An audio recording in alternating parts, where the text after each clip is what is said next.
This is episode 421 of the Rio Grande Foundation's Tipping Point, New Mexico. I'm Paul Gessing. And I'm Wally Drangmeister. I'm president of the Rio Grande Foundation, New Mexico's free market think tank. You can find out more about the foundation at riograndefoundation.org. Wally, COVID remains an issue in some places. Certainly, there's been outbreaks of the latest variant. I don't even remember. They kind of took a left turn away from those Greek letters. Yeah. I was ready to learn the entire Greek alphabet, and then we moved on to other lettering systems. But perhaps, well, I can say for certainty that if we had assigned each of the governor's health orders renewing the public emergency a Greek alphabet letter, we would have indeed been done with the Greek alphabet by this point. And recently, Michelle Lujan Grisham again renewed the public health emergency, which had expired on July 15th. Now it is August 14th, which it will come up. So a lot still happening in the realm of COVID-19, but give us your take on that situation. Well, yeah, we'll have health orders, I do believe, as long as Michelle Lujan Grisham's the governor, whether we need them or not. And, you know, the thing is, there's a lot of COVID out there, but they don't have a very good track on it because most people are getting the test from the drugstore to test. It's not being reported. The things that are reported are hospitalizations and deaths, which until real recently have been very low on the death side anyway, and they're going up a little bit. But, you know, it's one of those things that, yes, this COVID is here, but the impact that it's having on the broader population, thankfully, is lower. But we'll see. You know, it's one of those things we saw the last time that COVID was running rampant in New Mexico. The cure tended to be worse than the disease, and hopefully we don't get to that point again. Yeah, and of course, Governor Lujan Grisham is running for re-election, and I suspect that she has little interest in reinstating a mask mandate at this point, but that emergency order is still in place. Now, couple quick items. There's been a lot of talk about Los Angeles County. So some of the deeper blue places in the entire country are reinstating mask mandates. Los Angeles is, according to one article I see, likely to bring them back on July 29th if community transmission and hospitalization rates do not improve. San Diego, another blue city, they have brought theirs back for schools, which is even more problematic in my opinion. So some places are indeed bringing them back. And to their credit, the Albuquerque Journal has an excellent editorial Tuesday, July 12th. It says, governor's emergency orders are legal, but how long should they last? Now, the Journal, including their editorial board, which the reporting and the editorials of the Journal tend to be of two somewhat different perspectives, but the Journal editorial board's been very deferential to Governor Lujan Grisham and her single-person rule, and they have this editorial that has numerous good points.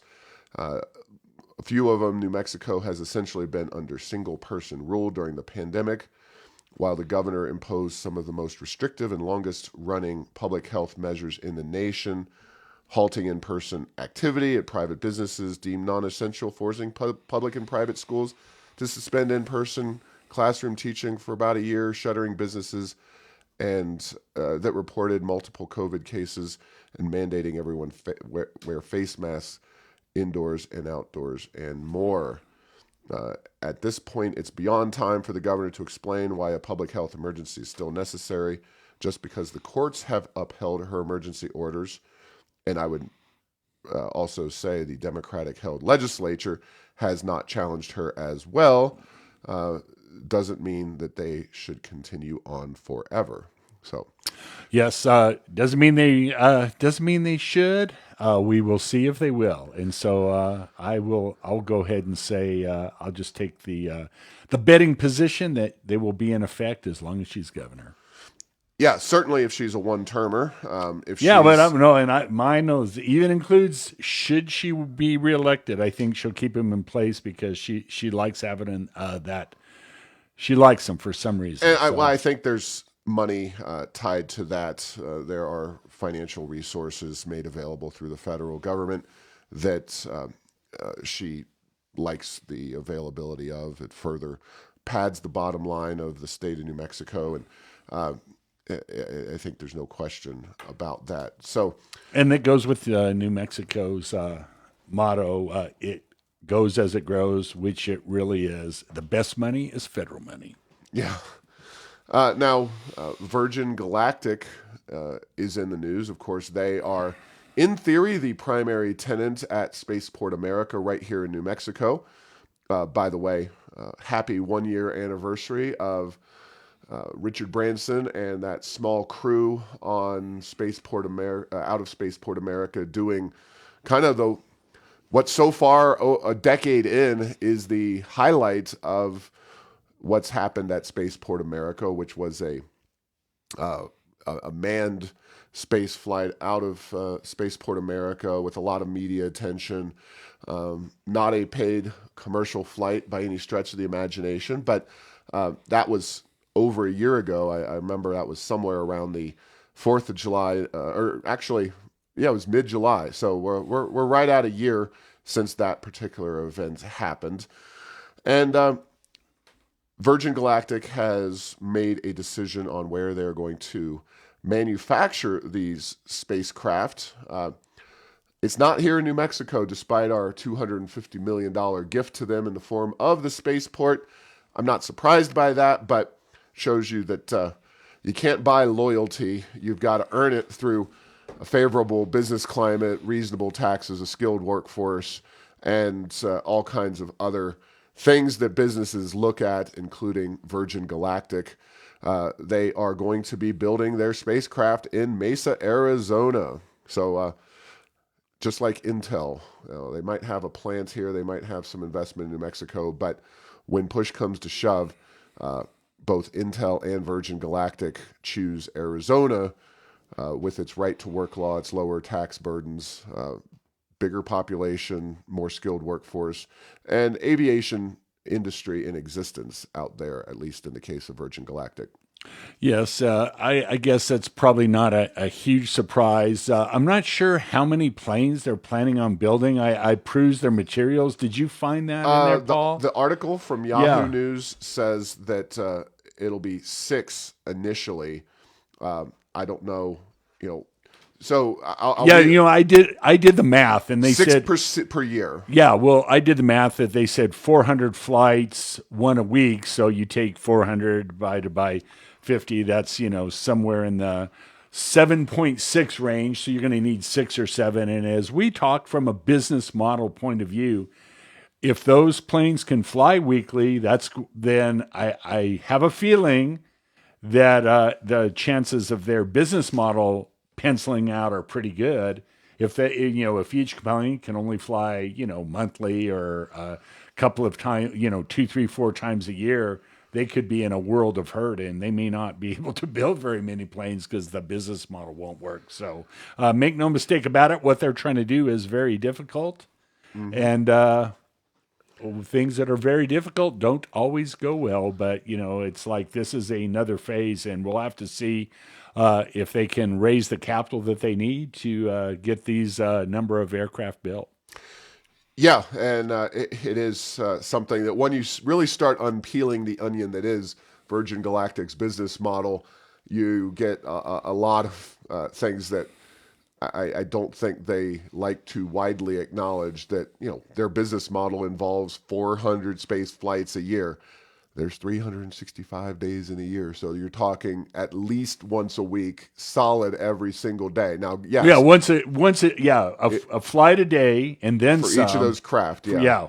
So we're talking a very high rate. Now, Is the market there for this kind of thing? These are all additional questions, but this is by 2025, by the way, that they are planning that. So maybe they'll have, if they have a fleet of, say, 18 to 21 spacecraft by 2025, they'll have a fighting chance. But again, they've had what I would call one real launch, a semi-test flight with Richard Branson, who, it would have been international news if he had not come back from that. So that's good. They had that, but they have not had a paying customer in a single flight yet. And wasn't that the flight where they went outside of the area Yes, they did. were supposed to? So it was successful in the sense that, what's the saying among pilots? Any landing that you walk away from is a good landing, but that it was not perfect in the model that you want repeatable for their business. Yeah, that is absolutely the case. And we'll see if Virgin Galactic gets things ramped up this fall. That's or I believe, no, first quarter of 2023. So, we'll see. It wouldn't be the first time they've pushed back a launch date. So I believe the current plan is early 2023, but those timelines can change and have repeatedly. Now, in terms of the race between Mark Ronchetti and Michelle Lujan Grisham to be the next governor of the state of New Mexico, the biggest economic-oriented policy conversation nowadays involves the recently released Ronchetti plan for annual tax rebates, leveraging oil and gas money, assuming that revenues remain strong, to provide rebates to every man, woman, and child who is here in New Mexico. And, the details, obviously, Lujan Grisham and the Democrats in the legislature, through their special session this year, they passed a detailed plan in legislation. Mark Ronchetti has not had to go to that fine level of detail, but there are certain tripwires in the sense that revenues will have to be at a certain level. He wants to do it for individual people, which includes children. The governors did not have that. The governors had kind of left the window open for undocumented illegal immigrants to get some money on the assumption that they paid taxes, but that's open to question as to whether all of those people getting those checks are legitimate. But the big news is this is an annual rebate plan for New Mexicans.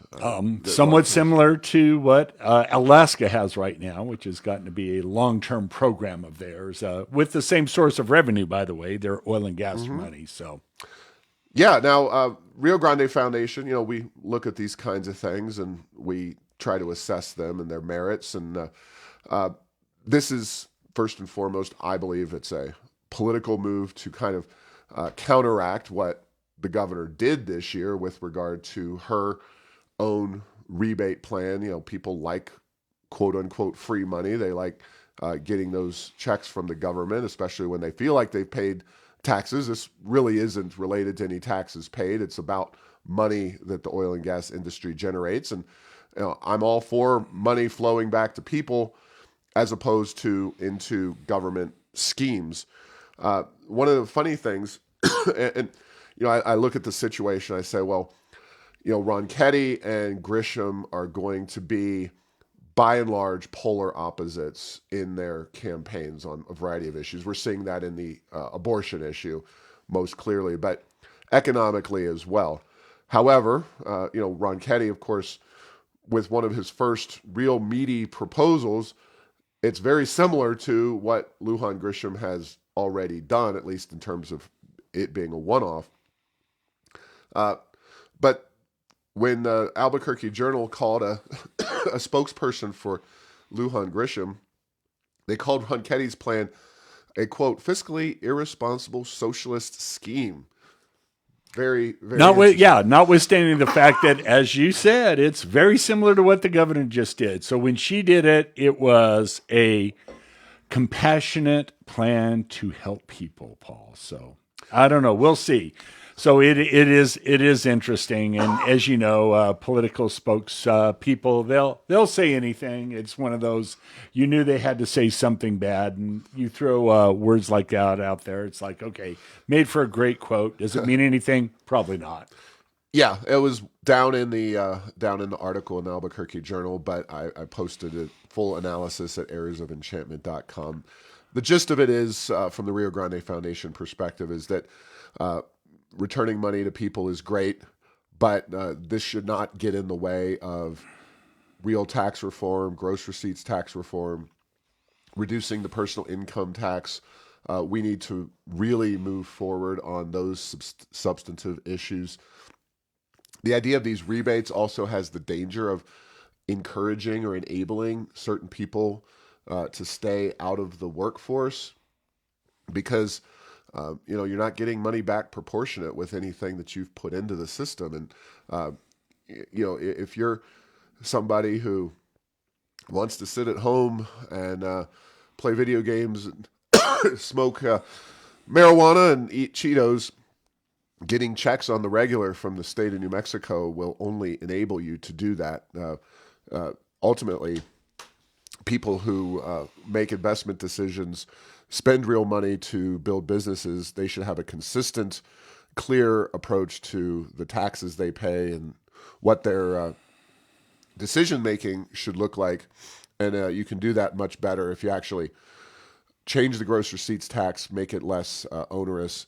If you reduce the income tax, those kinds of things are the ultimate winners. But I understand the politics of this. Yeah, and it's frankly not that easy to explain why reforming the gross receipts tax would be so wonderful for New Mexico, and it would. And anyone that's listened to this podcast knows that we will discuss that ad nauseum. Should Right. you care to have us come by your kid's birthday party or bar mitzvah, we would be happy to give presentations. We could point out all the items that were taxed unnecessarily. But, Paul, gross receipts tax in terms of things I think that would have the most immediate and long-term effect positive on the economy of New Mexico.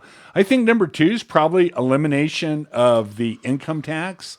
And then this is not a bad way to go, but, I was just thinking about ways that you could do that. How about if we have a lot of money, we get rid of the income tax a year at a time. We say we've got enough. Let's not do it this next year.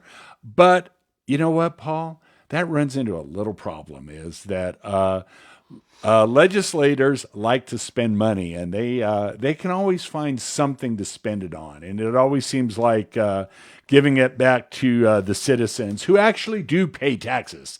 It's one of those, they didn't pay necessarily for the Right. source of these taxes that came from oil and gas, but they did pay taxes.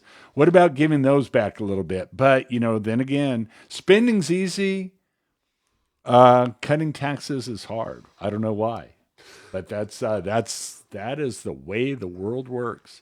Yeah, and so we'll give him a B on the policy. I certainly like the idea of reducing the pool of money available on any given year for the politicians in the legislature to spend that money. Now, just as again, a housekeeping or logistics question, no current legislature can tie the hands of a future legislature absent a constitutional amendment and a new permanent fund. I mean, that's what Alaska does. Right. And if you're going to do this based on revenues and the price of oil or production for some reason drops dramatically, I mean, you've got a number of implications here, but you'll ultimately need legislative buy-in, it would seem like, on a yearly basis. So or at least for the initial one, absolutely, for sure, and probably for a couple, even if you were to get a constitutional amendment in there and the voters were to pass it.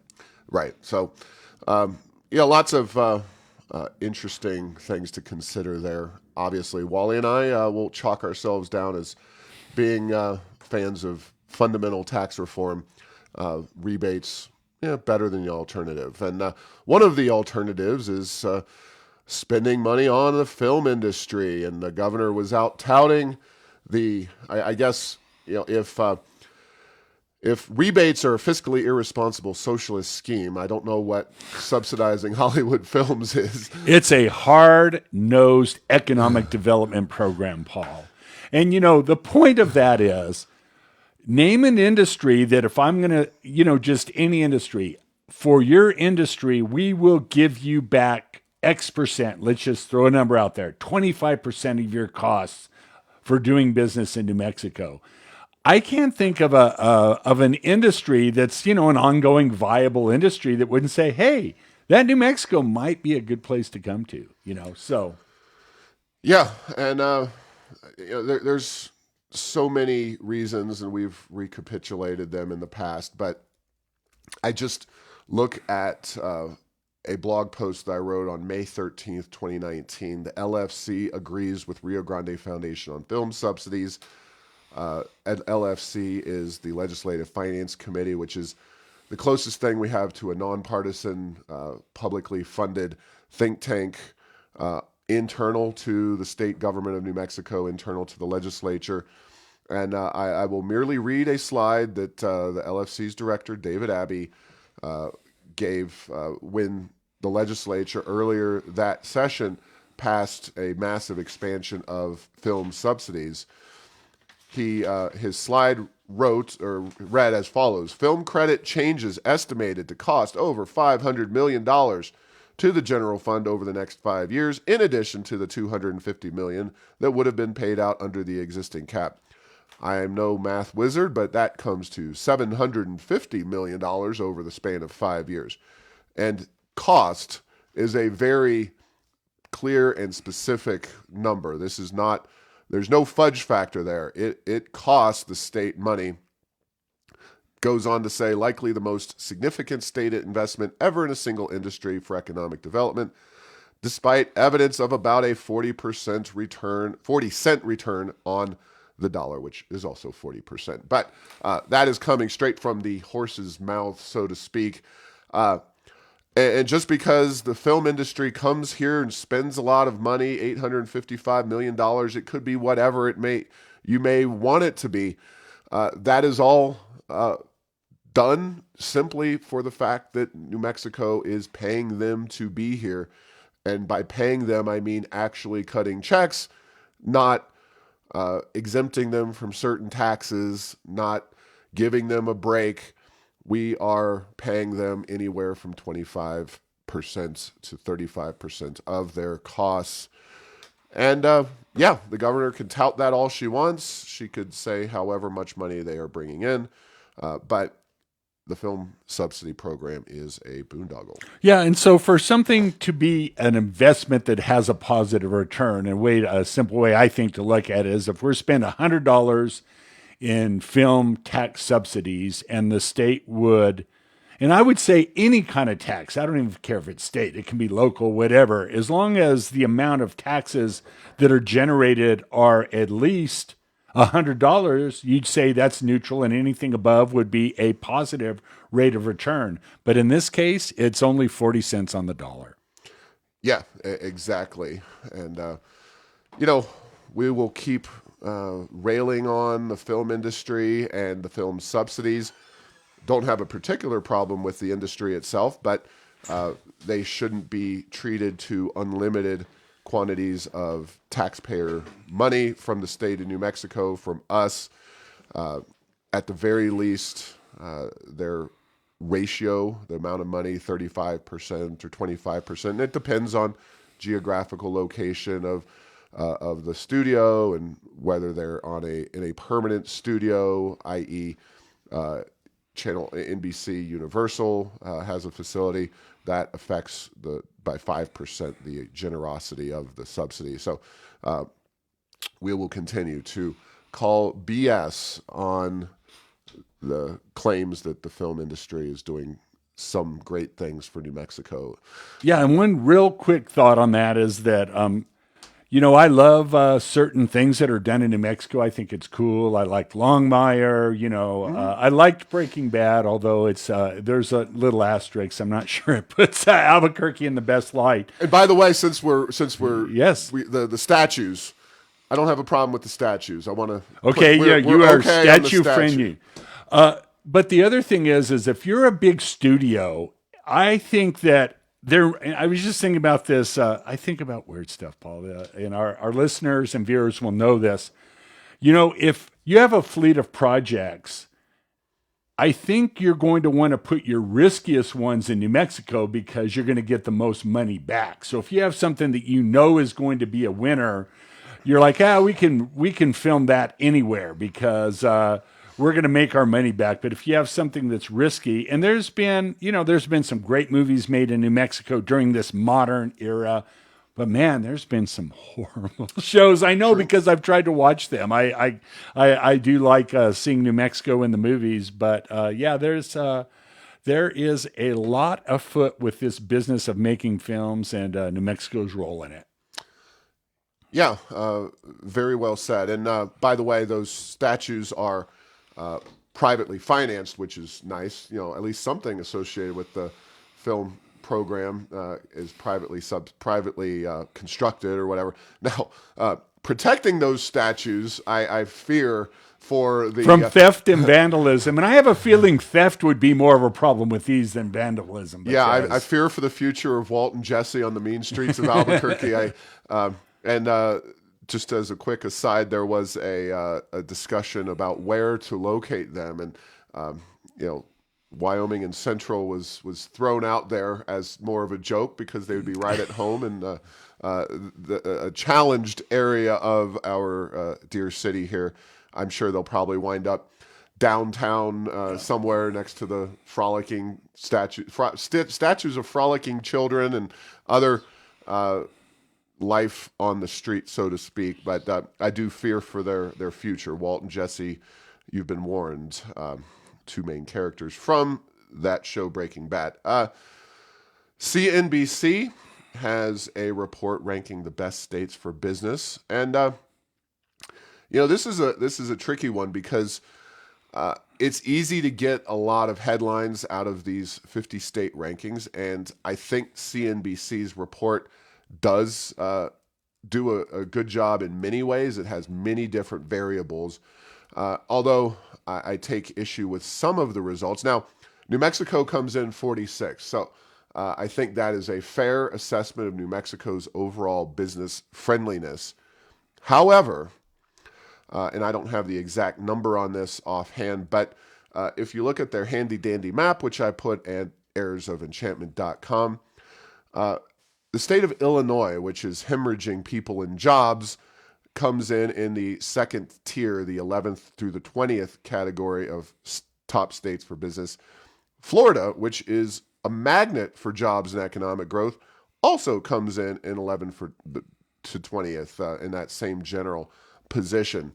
I can tell you unequivocally that Florida is a better place for doing business than is Illinois or Michigan, another middle tier state, Ohio, and numerous other states. It's it's a report that does ultimately come to a viable conclusion with regard to New Mexico. But I think with any of these reports, you have to look beneath just you're 50th for business, you're number 1 for business, you're 25th for business, and you have to understand how they decide a best state for business. So I'll go through quickly a couple of the variables.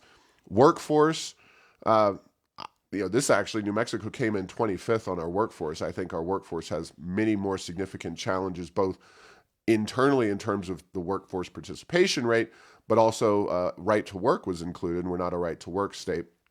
That was the number 1 variable. Infrastructure. Now, we have decent roads despite some problems, decent rail as well. Not a single port to be found in New Mexico, so we're unfairly ostracized for that one. Nor will there ever be, so we'll have to learn to live with that one. Although we've talked about high-speed rail and Bill Sewell's proposal. For the money, that would go into high-speed rail. You could probably turn the Rio Grande into a port of some merit, and we could spend billions of dollars. So I'm just saying, yeah, a canal would make more sense than the high-speed rail project. I think they're probably right there, neck and neck. imagine ocean cruise ships coming up the Rio Grande to Albuquerque. It would be just marvelous. But I'm being sarcastic, folks. Cost of doing business. This was interesting because New Mexico is generally a relatively low-cost place to do business. We rank 29th overall, according to CNBC in this report. But they cite business taxes, which the gross receipts tax qualifies as one of those, as well as electricity and utility prices. And those are on the rise due to the Energy Transition Act. The economy condition remains poor. That's one. They want a growing overall economy as a good place to do business. A high unemployment rate, weak private sector outside of oil and gas and the federal government. And then education, that's an issue. But sadly, and this is one of the other issues, they rate states based on, and I quote, the number of colleges and universities in each state, as well as long-term trends in state support for higher education. I am sorry, but the number of institutions of quote-unquote higher learning and how much the state government spends on higher education, I would not only say that is a neutral variable, I would say that is a negative variable for your state overall. Higher education should by and large be paid for by the people who are benefiting from that higher education, i.e. those are the students themselves.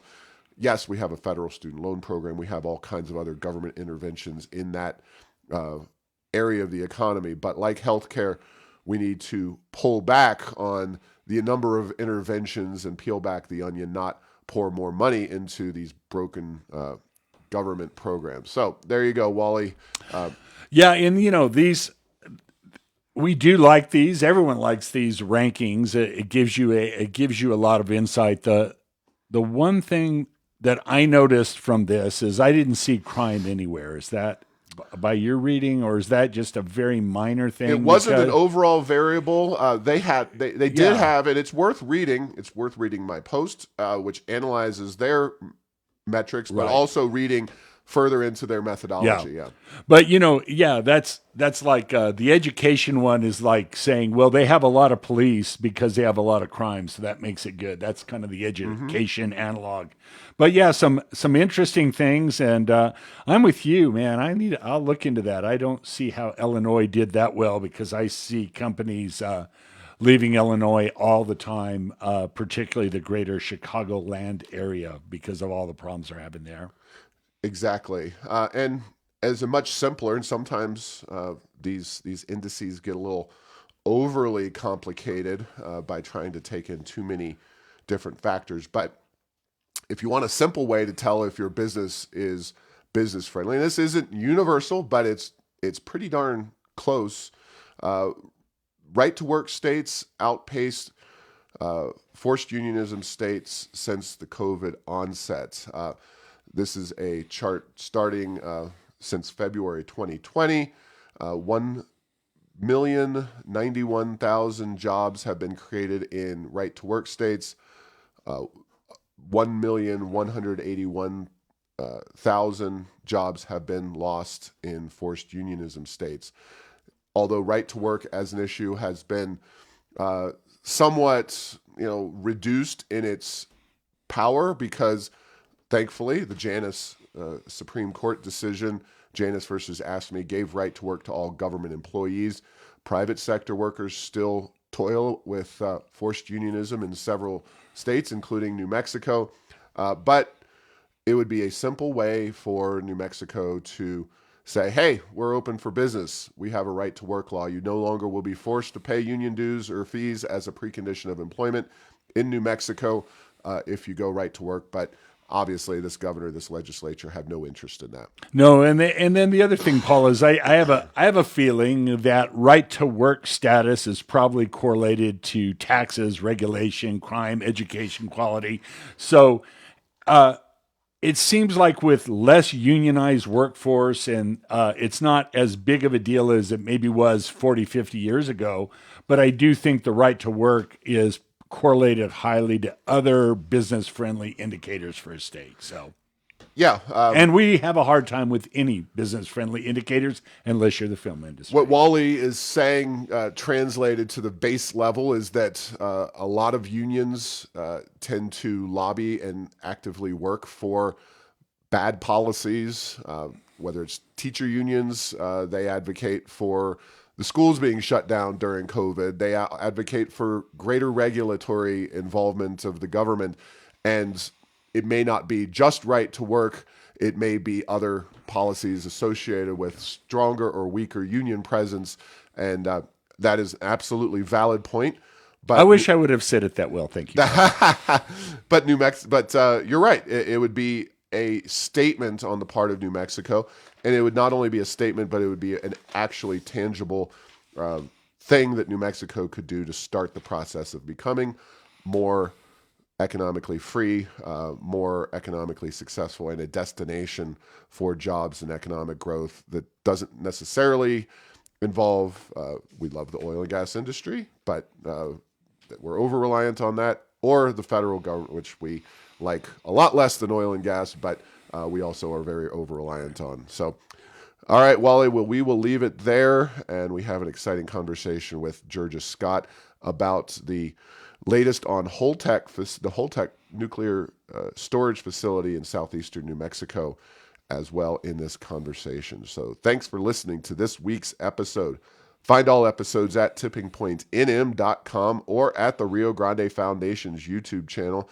Subscribe to this show at Apple, Stitcher, or have your Google Home play Tipping Point New Mexico. Thanks to Path 3 Marketing for producing this show.